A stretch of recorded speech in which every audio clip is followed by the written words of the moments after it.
নমস্কাৰ বন্ধু বান্ধৱীসকল, নতুন প্ৰভাত ইউটিউব চেনেলৰ পুনৰ নতুন এটা ভিডিঅ'লৈ সকলোকে স্বাগতম জনাইছোঁ। বন্ধু বান্ধৱীসকল, আজিৰ খণ্ডত আমি আলোচনা কৰিম অসম চৰকাৰৰ প্ৰায়বিলাক প্ৰতিযোগিতামূলক পৰীক্ষাতে অতিকৈ গুৰুত্বপূৰ্ণ টপিক মোগল সাম্ৰাজ্যৰ ওপৰত কেইটামান গুৰুত্বপূৰ্ণ প্ৰশ্ন উত্তৰ। আজিৰ এই ভিডিঅ'টো অসম চৰকাৰৰ যিকোনো প্ৰতিযোগিতামূলক পৰীক্ষাসমূহৰ বাবে উপযোগী হোৱাকৈ প্ৰস্তুত কৰাৰ উপৰি আগন্তুক অসম পুলিচৰ পৰীক্ষাৰ বাবে বিশেষভাৱে প্ৰস্তুত কৰি তোলা হৈছে। আহকচোন পলম নকৰি এতিয়া ভিডিঅ'টোৰ মাজলৈ যাওঁ। আজিৰ প্ৰথম প্ৰশ্ন, মোগল সাম্ৰাজ্যৰ প্ৰতিষ্ঠাপকগৰাকী কোন আছিল? আৰু এই প্ৰশ্নটোৰ শুদ্ধটো হ'ব অপশ্যন খ, বাবৰ।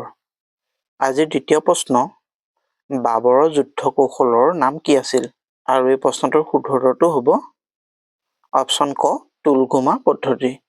আজিৰ তৃতীয় প্ৰশ্ন, কালাণ্ডাৰ উপাধি পোৱা মোগল সম্ৰাটগৰাকী কোন আছিল? আৰু এই প্ৰশ্নটোৰ শুদ্ধটো হ'ব অপশ্যন গ, বাবৰ। আজিৰ চতুৰ্থ প্ৰশ্ন, কোন চনত পানিপথৰ প্ৰথম যুদ্ধ সংঘটিত হৈছিল? যিখন যুদ্ধ ভাৰতৰ ইতিহাসৰ বাবে অতিকৈ এখন গুৰুত্বপূৰ্ণ যুদ্ধ। আৰু ইয়াৰ শুদ্ধটো হ'ব অপশ্যন খ, 1526 চনৰ 21 এপ্ৰিল তাৰিখে। আজি পঞ্চম প্ৰশ্ন, কোন চনত খানুৱাৰ যুদ্ধ হৈছিল?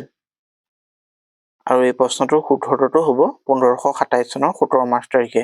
বাবৰ আৰু সংগ্ৰাম সিংহৰ মাজত এই যুদ্ধ সংঘটিত হৈছিল। আজি ষষ্ঠ প্ৰশ্ন, ঘোগগাৰ যুদ্ধ কাৰ কাৰ মাজত সংঘটিত হৈছিল? আৰু প্ৰশ্নটোৰ শুদ্ধটো হ'ব মহম্মদ লোদী আৰু বাবৰৰ মাজত। আৰু এই যুদ্ধ 1529 খ্ৰীষ্টাব্দৰ 6 মে তাৰিখে হৈছিল। আজি সপ্তম প্ৰশ্ন, তলৰ কোনখন যুদ্ধত বাবৰে প্ৰত্যক্ষভাৱে জড়িত হোৱা নাছিল? ইয়াত 4টা অপশ্যন দিয়া আছে। ইয়াৰ ভিতৰত শুদ্ধটো হ'ব অপশ্যন গ, চৌচাৰ যুদ্ধ। অষ্টম প্ৰশ্নত সোধা হৈছে বাবৰৰ সমাধি ক্ষেত্ৰ ক'ত অৱস্থিত? আৰু ইয়াৰ যিকেইটা অপশ্যন দিয়া আছে ইয়াৰ শুদ্ধটো হ'ব কাবুলত। বৰ্তমান আফগানিস্তানৰ ৰাজধানী কাবুলত বাবৰৰ সমাধি ক্ষেত্ৰ অৱস্থিত। আজি নৱম প্ৰশ্ন, তুজুক ই বাবৰি ইংৰাজীলৈ কোনে অনুবাদ কৰিছিল? আৰু ইয়াৰ শুদ্ধটো হ'ব অপশ্যন ক, মাদাম বেভাৰিজে।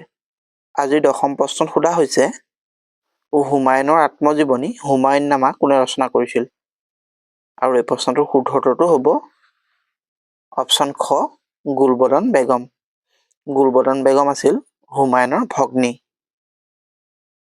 আজি একাদশ প্ৰশ্নত সোধা হৈছে গ্ৰেণ্ড ট্ৰাংক ৰোড কোনে নিৰ্মাণ কৰিছিল?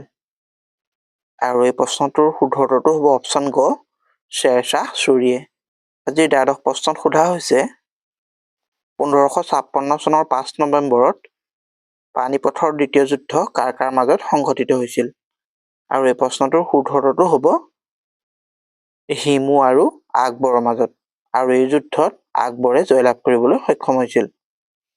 আজিৰ ত্ৰয়োদশ প্ৰশ্ন, আকবৰে প্ৰৱৰ্তন কৰা নতুন ধৰ্মটো কি আছিল? আৰু ইয়াৰ শুদ্ধটো হ'ব অপশ্যন খ, দিন ই ইলাহি, যিটো আকবৰে 1581 চনত প্ৰৱৰ্তন কৰিছিল। আজি চতুৰ্দশ প্ৰশ্নত সোধা হৈছে দিল্লীত থকা হুমায়ুনৰ সমাধি ক্ষেত্ৰ বা হুমায়ুনৰ টম্ব কোনে নিৰ্মাণ কৰিছিল? আৰু এই প্ৰশ্নটোৰ শুদ্ধটো হ'ব অপশ্যন খ, আকবৰে। অৰ্থাৎ হুমায়ুনৰ মৃত্যুৰ পিছত তেওঁৰ পুত্ৰ আকবৰে এই টম্বটো নিৰ্মাণ কৰিছিল। আজি পঞ্চদশ প্ৰশ্ন, বিখ্যাত ফাটেহপুৰ ছিক্ৰী নগৰখন কোনে নিৰ্মাণ কৰিছিল? আৰু ইয়াৰ শুদ্ধটো হ'ব অপশ্যন গ, সম্ৰাট আকবৰে। ষষ্ঠদশ প্ৰশ্ন, তলৰ কোনটো যোৰা অমিল? আৰু ইয়াত যিকেইটা অপশ্যন দিয়া আছে ইয়াৰ অমিল যোৰাটো হ'ব পানিপথৰ দ্বিতীয় যুদ্ধ, যিখন 1557 চনত হোৱা নাছিল, 1556 চনত হৈছিল।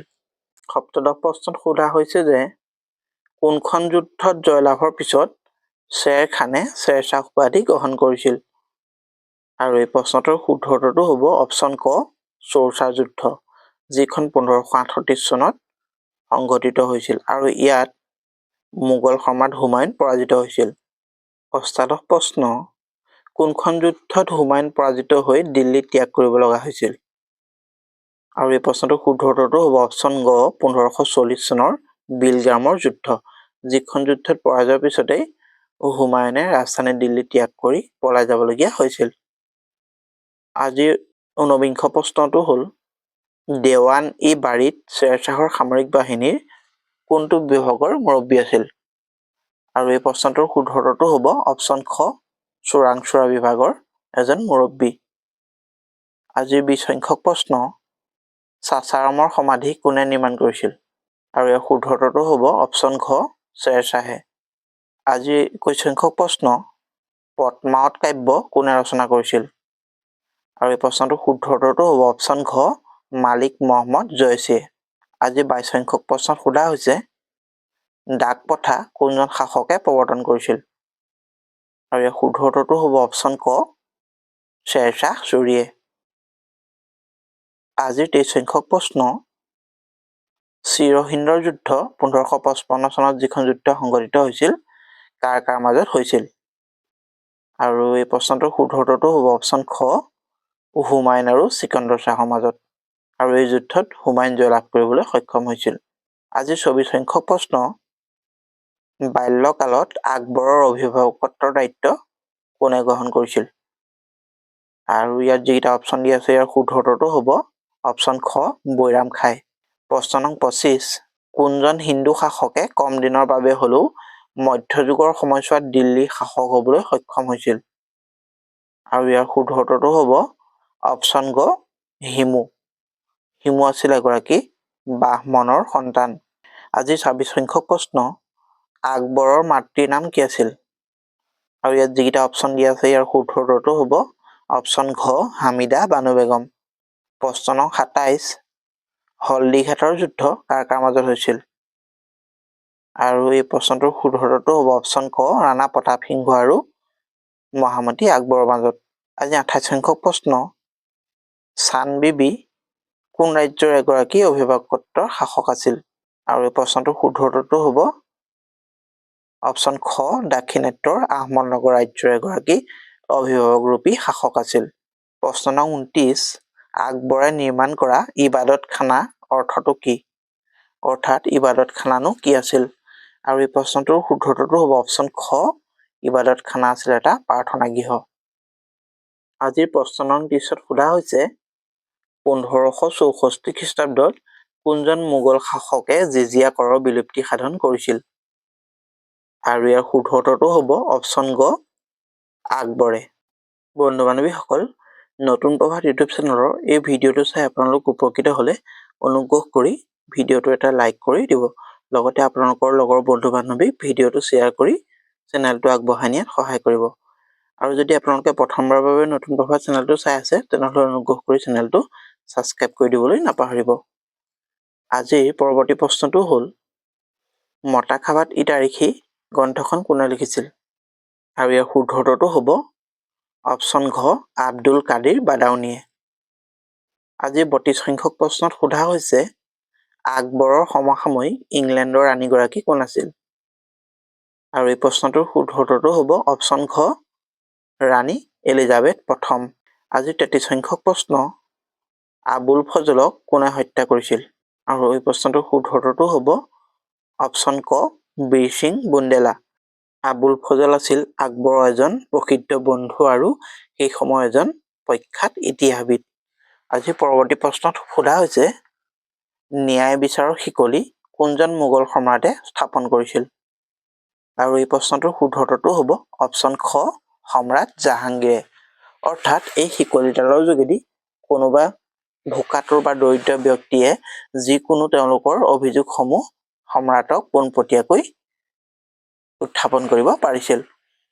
আজি 35 সংখ্যক প্ৰশ্নত সোধা হৈছে, জাহাংগীৰে কোনগৰাকী শিখ গুৰুক হত্যা কৰিছিল? আৰু এই প্ৰশ্নটোৰ শুদ্ধটো হ'ব অপশ্যন গ, পঞ্চম শিখ গুৰু অৰ্জুনক। আজি 36 সংখ্যক প্ৰশ্ন, জাহাংগীৰৰ ৰাজসভাত উপস্থিত হোৱা ইংৰাজ নাবিকগৰাকী কোন আছিল? আৰু এই প্ৰশ্নটোৰ শুদ্ধটো হ'ব অপশ্যন গ, কেপ্টেইন হকিন্স। আৰু পৰৱৰ্তী সময়ত ছাৰ থমাছ ৰো জাহাংগীৰৰ ৰাজসভালৈ আহিছিল আৰু তেওঁ এখন ফৰমানো লাভ কৰিবলৈ সক্ষম হৈছিল। আজি 37 সংখ্যক প্ৰশ্ন, ইংৰাজসকলে ব্যৱসায় বাণিজ্য কৰাৰ বাবে কোনজন মোগল সম্ৰাটৰ পৰা ফৰমান লাভ কৰিছিল? আৰু এই প্ৰশ্নটোৰ শুদ্ধটো হ'ব অপশ্যন খ, জাহাংগীৰৰ পৰা। আজি 38 সংখ্যক প্ৰশ্নত সোধা হৈছে, কোনজন মোগল সম্ৰাটৰ চিত্ৰকলাৰ ওপৰত সম্যক ধাৰণা আছিল, অৰ্থাৎ চিত্ৰকলাৰ বিষয়ত আছিল। আৰু এই প্ৰশ্নটোৰ শুদ্ধ উত্তৰটো হ'ব অপশ্যন ক সম্ৰাট জাহাংগীৰ। আজি 39 সংখ্যক প্ৰশ্ন, জাহাংগীৰৰ আত্মজীৱনী তুজুকি জাহাংগীৰ কোনে ৰচনা কৰিছিল? আৰু এই প্ৰশ্নটোৰ শুদ্ধ উত্তৰটো হ'ব অপশ্যন ঘ সম্ৰাট জাহাংগীৰে নিজেই তেওঁৰ আত্মজীৱনী ৰচনা কৰিছিল। প্ৰশ্ন নং 40ত সোধা হৈছে শ্বাহজাহানৰ বাল্যকালৰ নাম কি আছিল? আৰু এই প্ৰশ্নটোৰ শুদ্ধ উত্তৰটো হ'ব অপশ্যন ক যুৱৰাজ খুৰম। আজি 41 সংখ্যক প্ৰশ্ন, শ্বাহজাহানক জাহাংগীৰে শ্বাহজাহান উপাধি কিয় প্ৰদান কৰিছিল? আৰু এই প্ৰশ্নটোৰ শুদ্ধ উত্তৰটো হ'ব অপশ্যন খ তেওঁ দাক্ষিণাত্য বিজয়ৰ বাবে উপাধি প্ৰদান কৰা হৈছিল। আজিৰ 42 সংখ্যক প্ৰশ্ন, পাতচাহনামা গ্ৰন্থখন কোনে ৰচনা কৰিছিল? আৰু এই প্ৰশ্নটোৰ শুদ্ধ উত্তৰটো হ'ব অপশ্যন গ আব্দুল হামিদ লাহাৰীয়ে। আজি 43 সংখ্যক প্ৰশ্ন, শ্বাহজাহানৰ জ্যেষ্ঠ পুত্ৰৰ নাম কি আছিল? আৰু ইয়াত যি 4টা অপশ্যন দিয়া আছে ইয়াৰ শুদ্ধ উত্তৰটো হ'ব অপশ্যন ঘ দাৰা চিকু। আজি 44 সংখ্যক প্ৰশ্ন, কোনজন ৰজাক শাসনত মোগল সাম্ৰাজ্যৰ সোণালী যুগ হিচাপে আখ্যা প্ৰদান কৰা হয়? আৰু এই প্ৰশ্নটোৰ শুদ্ধ উত্তৰটো হ'ব অপশ্যন ক মোগল সম্ৰাট শ্বাহজাহানৰ। প্ৰশ্ন নং 45ত সোধা হৈছে যে দেৱানী খাজ কোনে নিৰ্মাণ কৰিছিল? আৰু এই প্ৰশ্নটোৰ শুদ্ধ উত্তৰটো হ'ব অপশ্যন খ সম্ৰাট শ্বাহজাহানে। আজিৰ 46 সংখ্যক প্ৰশ্ন, তাজমহল নিৰ্মাণ কাৰ্যৰ মূল স্থপতিবিদগৰাকী কোন আছিল? আৰু এই প্ৰশ্নটোৰ শুদ্ধ উত্তৰটো হ'ব অপশ্যন ঘ উস্তাদ আহমদ লাহৰী। আজিৰ 47 সংখ্যক প্ৰশ্ন, মোগলৰ ময়ূৰ সিংহাসন কোনে নিৰ্মাণ কৰিছিল? আৰু এই প্ৰশ্নটোৰ শুদ্ধ উত্তৰটো হ'ব মোগল সম্ৰাট শ্বাহজাহানে, যিটো অপশ্যন গত আছে। আজিৰ 48 সংখ্যক প্ৰশ্ন, কোনজন মোগল সম্ৰাটে আলমগীৰ উপাধি লাভ কৰিছিল? আৰু এই প্ৰশ্নটোৰ শুদ্ধ উত্তৰটো হ'ব অপশ্যন ক সম্ৰাট ঔৰংজেবে। প্ৰশ্ন নং 49ত সোধা হৈছে কোনজন মোগল সম্ৰাটে জিজিয়া কৰৰ পুনৰাই প্ৰৱৰ্তন কৰিছিল? আৰু ইয়াৰ শুদ্ধ উত্তৰটো হ'ব অপশ্যন খ ঔৰংজেবে। মোগল সাম্ৰাজ্যত পূৰ্বৰে পৰা প্ৰচলিত থকা জিজিয়া কৰ সম্ৰাট আকবৰে উঠাই দিছিল আৰু তাৰ পৰৱৰ্তী সময়ত পুনৰবাৰ ঔৰংজেবে এই কৰ প্ৰৱৰ্তন কৰিছিল। আজি 50 সংখ্যক প্ৰশ্নত সোধা হৈছে শিখসকলৰ দশম গুৰু টেগ বাহাদুৰক কোনে হত্যা কৰিছিল? আৰু এই প্ৰশ্নটোৰ শুদ্ধ উত্তৰটো হ'ব অপশ্যন গ সম্ৰাট ঔৰংজেবে। আজিৰ 51 সংখ্যক তথা শেষৰটো প্ৰশ্ন হ'ল শেষৰগৰাকী মোগল সম্ৰাট কোন আছিল? আৰু এই প্ৰশ্নটোৰ যি 4টা অপশ্যন দিয়া আছে তাৰ ভিতৰত শুদ্ধ উত্তৰটো আপোনালোকে কমেণ্ট বক্সত দিব বুলি আশা কৰিলোঁ। বন্ধু বান্ধৱীসকল, আজিৰ এই খণ্ডটোত আমি মোগল সাম্ৰাজ্যৰ বিষয়ে 50টা অতিকৈ গুৰুত্বপূৰ্ণ প্ৰশ্ন আলোচনা কৰিলোঁ। এই প্ৰশ্নসমূহ বিশেষভাৱে অসম পুলিচৰ প্ৰতিযোগিতামূলক পৰীক্ষাসমূহৰ বাবে প্ৰস্তুত কৰা হৈছে যদিও অসম চৰকাৰৰ যিকোনো পৰীক্ষাৰ বাবে প্ৰশ্নসমূহ যথেষ্ট পৰিমাণে গুৰুত্বপূৰ্ণ হ'ব বুলি আশা কৰিছোঁ। বন্ধু বান্ধৱীসকল, আজিৰ ভিডিঅ'টোৰ পৰা আপোনালোক যদি উপকৃত হয় তেনেহ'লে অনুগ্ৰহ কৰি চেনেলটোত লাইক আৰু শ্বেয়াৰ কৰিবলৈ নাপাহৰিব।